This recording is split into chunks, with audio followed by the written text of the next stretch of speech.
The day my uncle kicked me out, the sky was roaring over Florida.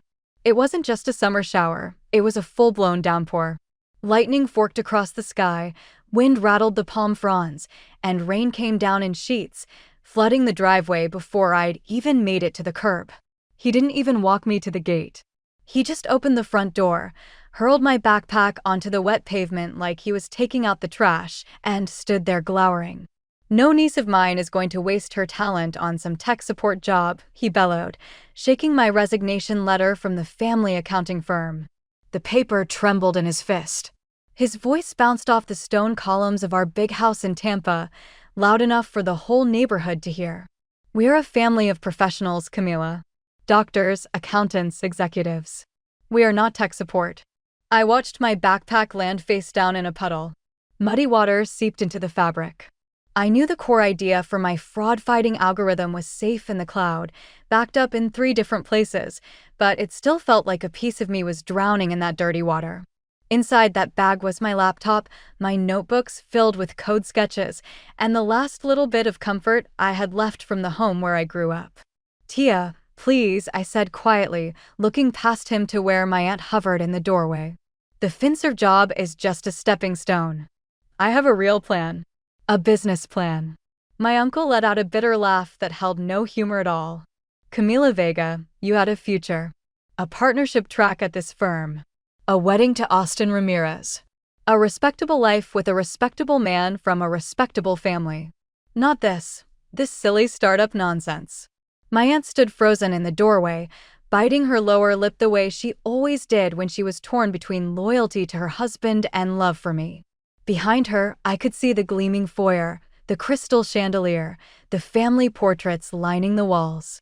Austin's family invited us to brunch on Sunday, she offered weakly, her voice barely carrying over the rain. "He still wants to talk to you, Mija. He said to tell you."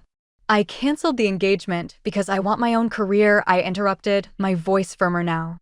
The rain was soaking through my shirt, plastering my hair to my face, but I refused to shiver. "I don't want to marry Austin for stability. I don't want to be somebody's wife just so I can have a comfortable life. I want to build something myself. With my own hands. My own mind."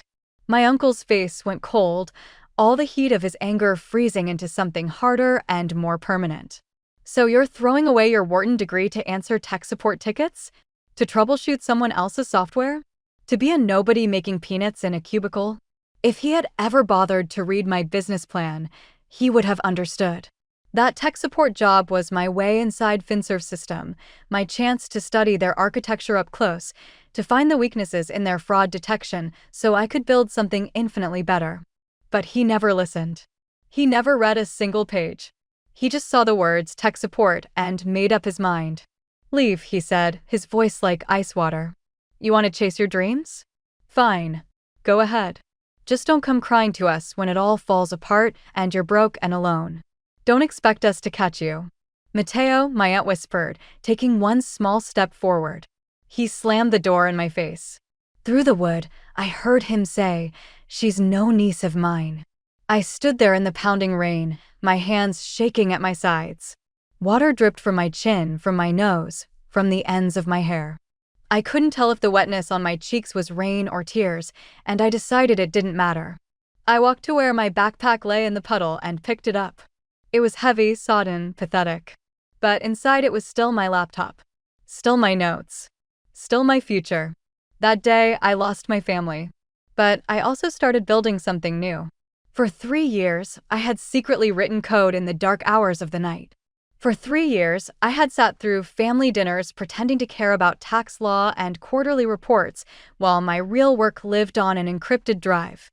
For 3 years, I had smiled through engagements with Austin and brunches with his parents while my fraud detection algorithm grew line by line. And now I was finally on the threshold of the life I actually wanted. I looked back at my aunt. She was still in the doorway, leaning against the frame like she didn't know whether to come out and comfort me or stay inside with her husband. Her hand rested on the door handle. "Tia," I said softly, my voice almost lost in the rain. "You're not going to say anything? Not goodbye? Not good luck?" She glanced back toward the house, toward the study where Uncle Mateo was probably already pouring himself a whiskey. When she looked at me again, her eyes were wet. "Maybe," she whispered, so quietly I had to read her lips as much as hear her words. "Maybe in a couple of months, you'll see you made a mistake. Maybe you'll come home." Then she pulled the door closed, and the latch clicked shut with terrible finality. I turned away from the house I grew up in. I walked past the Spanish tile lining the pathway, past the perfectly manicured palm trees, past the gleaming gold sign that read Vega and Vega CPA, mounted next to my uncle's Lexus. My own car was an old, beat-up Honda with a dented bumper and a cracked windshield. It was parked at the curb, looking small and out of place among the luxury vehicles. I got in, tossed my wet backpack onto the passenger seat, and sat there for a moment with the engine running and the rain hammering on the roof. Through the streaked windshield, I looked at the house one last time. Then I put the car in gear and drove away from the life they had planned for me, toward something I was going to build myself. My new home was tiny, a converted guest house tucked behind a dilapidated bungalow in an old Tampa neighborhood. The walls were thin, the windows drafty, and the AC unit wheezed like an asthmatic every time it tried to kick on. The roaches here were the size of golf balls and seemed to treat the place like their personal resort. But the landlord had splurged on fiber optic internet, and that was the only thing that mattered. The place had just enough space for my monitors, my servers, and me. The tech support job at FinServ paid barely enough to cover rent and ramen, but I wasn't there for the paycheck. Every day, I put on that headset and answered ticket after ticket. Browser not working. Dashboard frozen. Can't reset my password. The callers were frustrated, sometimes rude, always in a hurry. But through that headset, I was doing reconnaissance. I was learning FinServ systems from the inside out, mapping their architecture, understanding their vulnerabilities, figuring out what worked and what was held together with digital duct tape. And every night, after my shift ended, I wrote code. The algorithm I'd first sketched out in Excel back in my uncle's house had grown into something sophisticated. It could sniff out fraudulent patterns, flag anomalies, and block suspicious transactions before they went through. I tested it on historical data, refined it, broke it, rebuilt it better. It was my child, my obsession, my ticket out. 2 months after I left, Austin called. I almost didn't answer, but curiosity got the better of me. "Camila, enough is enough," he said, his voice carrying that entitled tone I used to mistake for confidence. "My dad talked to your uncle. He can get you your old job back at the firm. We can still get married, pick up where we left off. Just drop this foolishness and come home." I listened to him for exactly 10 seconds. Then I hung up and blocked his number. I didn't need that kind of noise in my life. 6 months in, something big happened. I was running my tool on the side, feeding it data from FinServ's public-facing systems, when it flagged something the company's own security team had missed. A vulnerability. A gap in their fraud detection big enough to drive a truck through. I reported it through proper channels, keeping my identity vague, just another tech support grunt doing her job. A couple of days later, I got an email summoning me to an office I'd never seen, on a floor I'd never visited. The elevator opened onto a space with floor-to-ceiling windows overlooking downtown Tampa. A woman waited for me there, sharp suit, sharp eyes, silver hair pulled back in a severe bun. Mrs. Salvers, head of cybersecurity. She folded her hands on her polished desk and studied me like I was a particularly interesting specimen. "Can you explain how you found this?" "The vulnerability, I mean. Our security team missed it. The automated systems missed it. But a low-level tech support agent caught it. That's either incredibly lucky or incredibly interesting." I looked her straight in the eye. No flinching. No looking away. "Actually, I've been developing a new protocol. A fraud detection algorithm that thinks differently than the current systems. I'd be happy to show you." 3 hours later, I walked out of that building with my first contract. It wasn't huge, just a pilot program, a test run. But it was mine. My name on the dotted line. My work, my vision, finally given a chance. I could quit the tech support job and pour myself fully into what I believed in. That night, I wrote to my uncle and aunt. The subject line was simple, update. The body was even simpler, I'm not coming back. The reply came from my aunt's email address, but I knew the voice behind it instantly. Uncle Mateo's condescension leaked through every word. Junior developer support on a pilot contract. Not exactly the legacy we envisioned for a Wharton graduate. The Ramirezes asked about you at the club last week. Austin is still single, if you're interested in salvaging something from this mess. I didn't read the rest. I closed the email, archived it in a folder I would never open, and went back to work. The next year disappeared into lines of Python code burned into the late hours of the night. My protocol got smarter, faster, more elegant. It learned from every data set I fed it, adapted to new threats, outperformed everything else on the market. That first pilot contract with FinServ led to a real contract, which led to whispers in the industry, which led to doors opening everywhere. Then came the requests. Stripe wanted to talk. Apple reached out. And one day, a letter arrived on heavy, expensive paper with a government seal in the corner.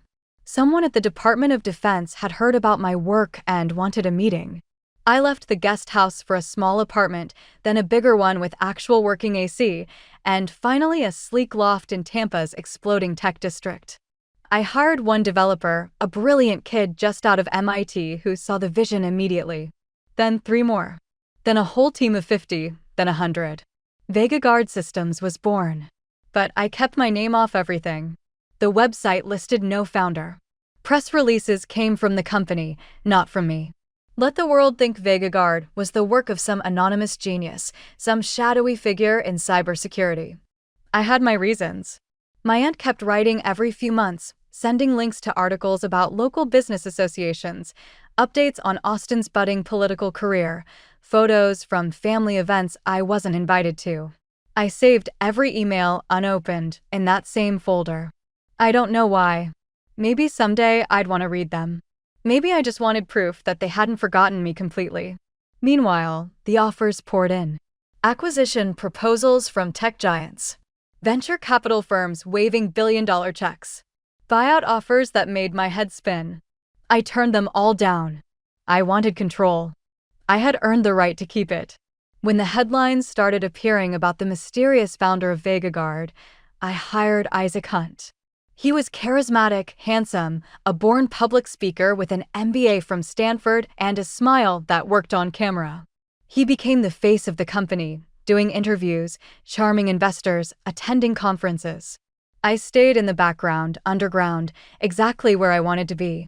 Writing code, testing, improving, building something that was mine and mine alone. One afternoon, a sharp knock interrupted the rhythm of my keyboard. I didn't look up immediately, too deep in a block of code that was finally. After 3 days, starting to behave. The knock came again, more insistent. "Come in," I said, still staring at the monitor. Serena entered, her tablet clutched to her chest like a shield. She had that look, the one that meant she was about to deliver news I didn't want to hear. "Camila, Forbes is on the line again. They're doing their 30 under 30 list, and they really want to include you." I waved a hand dismissively. "Have them talk to Isaac. That's what we pay him for." "They don't want Isaac," Serena said, and something in her voice made me finally look up. "They know about you. They're running the story with or without your participation. With or without your permission." I froze, my fingers hovering over the keyboard. How did they find out? Serena shifted uncomfortably. "We traced it back. That intern from FinServ, the one who was there when you first reported the vulnerability. He must have talked. Apparently, he didn't sign the right NDAs when he left." I leaned back in my chair and stared at the ceiling. The hum of the servers in the next room filled the silence. I remembered my uncle's face contorted with rage as he hurled my backpack into the rain. I remembered all the emails I'd archived unread, all his warnings about how I was throwing my life away. I remembered the years of pretending to be someone smaller than I was. "Fine," I said finally. "I'll do it. But on one condition. I want final approval on every word. And I want the cover." Serena raised an eyebrow but didn't argue. She just nodded and left to make the call. 2 weeks later, I sat in my glass-walled office on the 30th floor, holding an advance copy of Forbes magazine. My hands were steady, but something inside me trembled. On the cover, in bold letters that seemed to shout from the glossy page, Camila Vega, 26. Founder of VegaGuard Systems, the youngest self-made female billionaire in cybersecurity. My face stared back at me, confident, composed, nothing like the girl who had stood in the rain 3 years ago. My phone rang. The screen said Tia. I just stared at it. It rang until it stopped. Then it rang again. And again. I let each call go to voicemail. I wasn't ready. Maybe I'd never be ready. The Forbes article hit newsstands on Tuesday. By Wednesday morning, my uncle's accounting firm had lost 3 major clients. They'd jumped ship to competitors with modern security, companies that could guarantee their data was safe. By Thursday, 5 more were gone. My phone became a liability. My aunt called 37 times. My uncle called 18. Even Austin Ramirez slid into my LinkedIn DMs with a message I deleted without reading. I heard through the grapevine that his father's firm had lost 2 contracts due to embarrassing data breaches that made the local business news. Friday morning, Serena appeared in my doorway again. No knock this time. Just that look. Camila, your aunt and uncle are downstairs. I set down my pen and looked up slowly. They're here. She nodded. And the Ramirezes are with them. Father and son. All 4 of them in the lobby. I leaned back and looked out the window. The Tampa skyline stretched before me, and on 3 neighboring buildings, the VegaGuard logo gleamed in the morning sun. This wasn't a family visit. This was business. A desperate, last-ditch attempt to salvage something they were watching slip away. They're not on my schedule, I said, straightening the jacket of my cream-colored suit. No, Serena agreed. But your uncle is trying to intimidate security with legal threats. He's quoting statutes at them. And your aunt is crying in the corner. The receptionist is very uncomfortable. I looked out the window a moment longer, then made a decision. Send them up. And activate Protocol Rosa. Serena's eyes widened slightly, but she just nodded and spoke into her earpiece. Protocol Rosa was my favorite, named for my grandmother, the only person who had ever truly believed in me before I gave her reason to. Abuela Rosa had secretly bought me my first computer, slipping cash to a neighbor with a credit card because my uncle controlled the family finances. She had sat with me while I taught myself to code, bringing me cafecito and telling me stories of her own youth, when everyone told her a woman belonged in the home. Now her name lived on in a system that displayed, in real time, every cyber attack VegaGuard had stopped in the last 24 hours. As the elevator rose toward the 30th floor, every screen in the office lit up simultaneously. Maps of global cyber attacks pulsed with color. Security logs scrolled in endless streams. A comparison chart showed hacked firms on one side and our protected clients on the other, the contrast stark and undeniable. The numbers told a story no one could argue with. The elevator doors slid open. My uncle Mateo stormed out first, his face purple with rage, the Forbes magazine clutched in his fist like a weapon. My aunt followed, her mascara streaked down her cheeks, dabbing at her eyes with a crumpled tissue. Behind them came Judge Ramirez and his son Austin, both of them tense, Austin's smile strained and artificial. "How dare you?" my uncle shouted, his voice echoing off the glass walls. Employees at their desks pretended not to stare. "How dare you humiliate this family like this? Air our dirty laundry in a national magazine." "Humiliate?" I asked, keeping my voice calm and level. "By building a billion-dollar company? By employing 500 people? By protecting firms exactly like yours from losing clients to data breaches? Which part of that is humiliating? Don't you, well, actually me," my aunt burst out, her voice cracking. "You lied to us. All these years, pretending to be some low-level assistant, some nobody in tech support, while this," she gestured helplessly at the office around us. "I didn't lie," I replied, not unkindly. "I just didn't advertise. You never asked what I was building. You were too busy worrying about Austin's career, your brunch invitations, your social calendar. No one asked. No one wanted to know." Austin stepped forward, attempting the charming smile that had once made my heart flutter. Now it just looked like a sales pitch. "Camila, come on. Let's be adults about this. Maybe we can join forces, combine our strengths." A merger could benefit everyone. Our firms together would be unstoppable. Merger, I repeated, and nodded toward the screens behind me. You see that data? Everything we do here is recorded, tracked, audited. Everyone gets the same scrutiny. Even family. I smiled, and it felt cool on my face. Even family has boundaries. We're not just any clients. Matteo exploded, stepping closer. A security guard materialized at the edge of my peripheral vision. We're your family. You owe us. You owe me. I raised you after your parents died. I gave you a roof, an education, a future. And this is how you repay me. I slowly rose from my chair and walked around my desk until I stood directly in front of him, close enough to see the broken capillaries in his nose, the gray in his eyebrows, the fear behind his anger.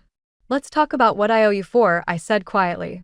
Should we start with the day you threw my belongings into a puddle during a thunderstorm? Or the afternoon you told everyone at the Gulf Shore Country Club that I was having a nervous breakdown so they'd stop asking why I'd left the family firm? Or perhaps we should discuss the 6 months you spent trying to have me declared legally incompetent so you could seize control of my assets and shut down my company before it could compete with you. His face darkened, but he said nothing. That was for your own good, he finally muttered, looking away. You were destroying your future. Someone had to intervene. The future you designed for me, I corrected. I pressed a button on my desk and the screens behind me shifted. Stock prices. Market valuation. Growth projections. The numbers were bright, bold, impossible to dispute. That future. I gestured at the screens. This company is now worth more than every accounting firm in this city combined. The system we built protects 80% of the Fortune 500. And as of last week, it's the foundation of a new $2 billion federal contract. My aunt sank into a visitor chair, her silk scarf crumpling between her fingers. Why didn't you ever tell us? She whispered, her voice small and lost. All this time, we thought you were struggling. We thought you'd come back. Would you have listened if I had told you? I asked, crossing my arms. I remember everything. Uncle Matteo stood in that doorway and announced to the world that I was no longer his niece. He said no one from his family would ever be associated with my company. Those were his exact words. That was 3 years ago, my aunt said quietly. People change. We were just worried about you. We love you. No, you were worried about appearances. Worried about what the country club would think about the canceled wedding. Worried about what the neighbors would say about a Vega working in tech support. Worried about your own reflection in the gossip columns. Austin tried again, turning up the charm like a dial. Camila, be reasonable. Let's go to dinner, all of us. Talk this through like civilized people. We can find common ground. I pressed another button. A legal document appeared on the big screen, filling the space with dense text and signature lines. This is a standard Vega Guard service agreement, I said calmly. If you want our protection, sign it. The price is $50,000 for the initial audit and implementation. The audit itself is free. Those terms are non-negotiable. $50,000? Judge Ramirez sputtered, his face reddening. That's extortion. You're holding us hostage. On the contrary, I replied, it's an exceptional value. Ask the clients you've already lost how much those data breaches cost them. Ask them what they'd pay to have those customers back. I walked back behind my desk and sat down, signaling that the conversation was winding down. Serena will email you the documents. A standard audit takes 6 to 8 weeks from the date of signing. Weeks. Matteo shouted, his composure finally cracking completely. We're losing clients right now. Today. This morning. We don't have weeks. Then you should have thought about cybersecurity earlier. Before you laughed at my silly startup. Before you told everyone who would listen that protecting data was a fad. Before you decided I was too stupid to know what I was doing. I stood again, this time with finality. Now, if you'll excuse me, I have a board meeting in 10 minutes. We're discussing expansion into European markets. My aunt rose slowly, clutching her purse like a lifeline. Camila Isabella Vega, she said, her voice trembling, but her eyes meeting mine. This isn't over. We're still family. Blood is blood. Yes, it is over, I said gently and nodded to the security guards waiting by the elevator. They'll see you out. Oh, and that parking space in the garage? The one marked Vega and Vega that you've been using for years? You'll need to vacate it by Monday. We're reassigning it to a new executive. The Vega name is more associated with technology in this building now. After they left, the silence in my office was deafening. I stood at the window, watching the tiny figures of my aunt, my uncle, and the Ramirezes emerge from the building and cluster on the sidewalk below. They gestured at each other, argued probably, before disappearing into the parking garage. I was still standing there when Serena knocked softly and entered with a steaming mug of coffee. "Your aunt left this," she said, setting the coffee on my desk and holding out a small photograph. "She wanted to give it to you personally, but she couldn't bring herself to do it." She handed it to the security guard on her way out. I took the photo and felt something shift in my chest. It was old, creased at the corners, the colors faded to sepia tones. I was 12 years old in the image, perched in the corner of my grandparents' living room at a bulky desktop computer that took up half a table. My hair was in pigtails, my face serious with concentration, my small fingers poised over the keyboard. Behind me, barely visible at the edge of the frame, was Abuela Rosa's hand, as if she had just stepped back to let the photographer capture the moment. A gift from Abuela Rosa. My first computer, purchased with money she'd saved from who knows where, smuggled into the house when my uncle wasn't home, set up in the corner where I could disappear into worlds of logic and code. I smiled, remembering. Uncle Mateo had stood in the doorway that day, arms crossed, face dark with disapproval. "Those computers will rot her brain," he'd grumbled. She should be outside, making friends, preparing for her future. But my grandmother had just patted his arm and shooed him away. Later, when he'd gone to study, she leaned in close and whispered, "Keep going, Mija. Don't listen to him." And then the secret deliveries began. Books on logic circuits slipped under the dining table during Sunday dinners. A worn textbook on C++ hidden inside a novel. Magazine articles about women in tech, folded into her pocket and pressed into my hand when no one was looking. "Some people build empires with spreadsheets," she'd murmur, nodding toward my uncle's study. "But you, Mija, you'll build yours with code." I placed the photograph on my desk, right next to the Forbes magazine with my face on the cover. On one side, the girl with dreams she barely understood.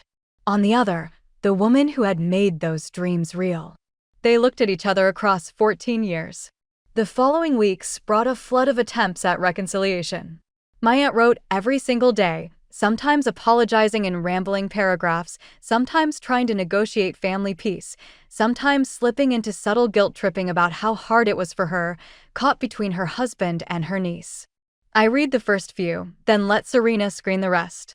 Uncle Mateo's firm, after much internal debate and the loss of 2 more clients, eventually signed up for a full audit and paid the $50,000 in full, with a check that arrived in a discreet envelope. Austin Ramirez sent a brand new cherry red Tesla to my office building, parked in the visitor space, with a bow on the hood and a note that read, "Let's start over. Dinner? Coffee? Anything?" I signed the donation paperwork that afternoon and sent the car to a nonprofit that taught coding to middle school girls. They sent me a thank you note with hand-drawn pictures of the Tesla from every angle, which I framed and hung in the break room. I stayed focused through all of it. We launched a revolutionary new AI-driven protocol that made everything before it look like child's play. We acquired 2 cutting-edge startups that brought fresh talent and fresh ideas into the fold. My personal wealth doubled, then tripled, then reached numbers that stopped feeling real and started feeling like high scores in a game I was good at. But none of it distracted me from one date circled on my calendar. Abuela Rosa's birthday. The first one since she'd passed. I went to the cemetery alone on a Tuesday morning when I knew no one else would be there. The grass was wet with dew, and the air smelled of cut grass and distant ocean. I found her headstone easily, a simple marker with her name and dates and the words "Siempre en nuestros corazones," always in our hearts. I placed a bouquet of roses on the grave, deep red ones, her favorite. And next to them, I laid a laminated copy of the Forbes cover, protected from the elements, so she could see what her faith had built. "You were right, Abuela," I whispered, kneeling on the damp grass. I built something bigger than they could ever imagine. Bigger than I could imagine, if I'm honest. And I think about you every single day. I stayed there in silence, listening to birds and distant traffic, until I heard footsteps approaching on the gravel path behind me. I didn't turn around immediately. I knew who it was.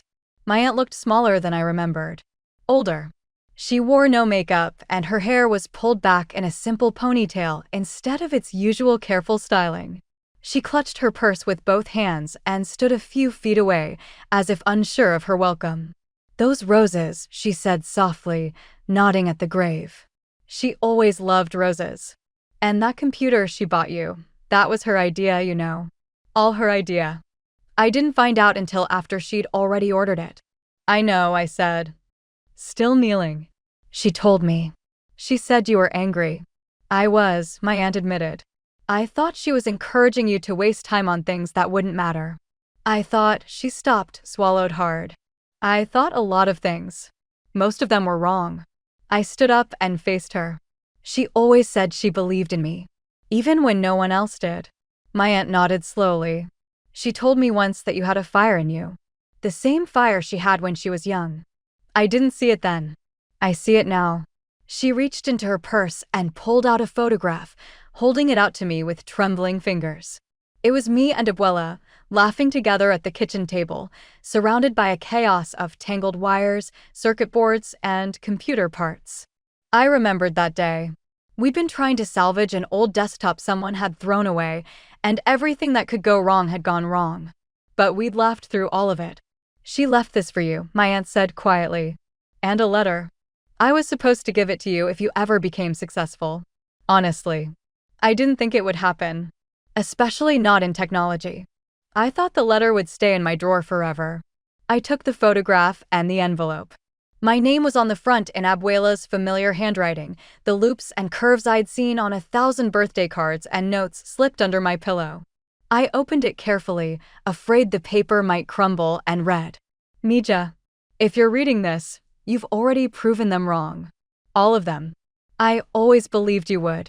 I always believed in you, from the first moment I saw you staring at that old calculator like it was magic. Your parents didn't understand that fire in you. Your uncle certainly doesn't. But I do. I had it too, once, before the world told me to put it away and be someone else's wife, someone else's mother, someone else's everything. Don't you put it away. Don't you ever put it away. Real success isn't about following someone else's path. It's about forging your own, even when the rocks are sharp and the way is dark. You have a light in you, Camila. Follow it. Prove them wrong. Prove them all wrong. And then, when you've done that, prove that they were right about one thing. You are still their daughter. You are still my granddaughter. You are still family, even if you chose a different way. Blood remembers, even when pride forgets. Come back to us, Mija. Not to the life they planned for you, but to the people who love you. We'll be here, waiting. With all my love, always. To Abuela Rosa." I read it twice. Then a third time. When I looked up, my aunt was watching me with eyes full of tears. "I have a board meeting in an hour," I said, my voice steadier than I expected. I folded the letter carefully and placed it in my jacket pocket, next to my heart. "But maybe next week we could get coffee. Just us. Somewhere quiet." My aunt's face crumpled, and she pressed a hand to her mouth. Tears spilled down her cheeks, and for a moment she looked exactly like the mother I remembered from childhood, before everything got complicated. "I would love that," she whispered. "I would love that so much." It wasn't forgiveness. Not yet. Forgiveness would take time, and conversations, and a willingness from both sides to meet in the middle. But it was something. A door cracked open. A bridge begun. That evening, after the board meeting and the strategy calls and the endless emails, I stood in my office with a hammer and nails. I hung 3 things on the wall behind my desk where I would see them every day. On the left, Abuela's letter, framed in simple wood. On the right, the photograph of us laughing among the tangled wires. And in the center, between them, a single page of code, printed on heavy paper and mounted with care. The very first build of the protocol where it all began. Crude by today's standards, embarrassing in its inelegance, but wholly in its significance. My phone rang. I picked it up. Serena. Your uncle's firm passed the audit, she said. Clean bill of health. They signed the 5-year contract an hour ago. Full payment up front. I looked at the wall. 12-year-old me smiled back from the old photograph, innocent and hopeful, with no idea what was coming. The Forbes cover gleamed under the track lighting. The letter sat in its frame, words of faith from a woman who had seen something in me before I saw it in myself. Good, I said. And Serena? First thing tomorrow, have facilities update the parking assignments. That space marked Vega and Vega needs a new sign. Make it say Vega Guard Systems. It sounds proud, because sometimes success isn't just about proving they were wrong. Sometimes it's about proving you were right. And sometimes it's about building your own way home, even if that road requires a bridge that costs $1 billion and takes years to construct. If you've ever been underestimated, pushed aside, ignored, or told that your dreams don't matter, I hope my story reminded you of this. Quiet strength is still strength. Unseen work is still work. I built something powerful in the dark when no one was watching, when no one believed. Not to prove anything to anyone else, but to prove it to myself. To the 12-year-old girl in the photograph. To the grandmother who saw my fire before anyone else. Leave a comment. Tell me your story. Share your turning point, your moment of doubt, your reason for keeping going. Or just leave a word of support for someone else who might need it today. I read everything. Every single comment, every message, every story. And if you're still on your journey, still fighting, still building in the dark, here's my advice. Trust your spark. Even if no one else sees it. Even if they tell you it's nothing. Especially then. Guard it, nurture it, let it grow. Because that spark, that tiny light, is the only thing that will show you the way when everything else goes dark. Subscribe and stay with me. We're just getting started. I'm not done building yet. Not even close.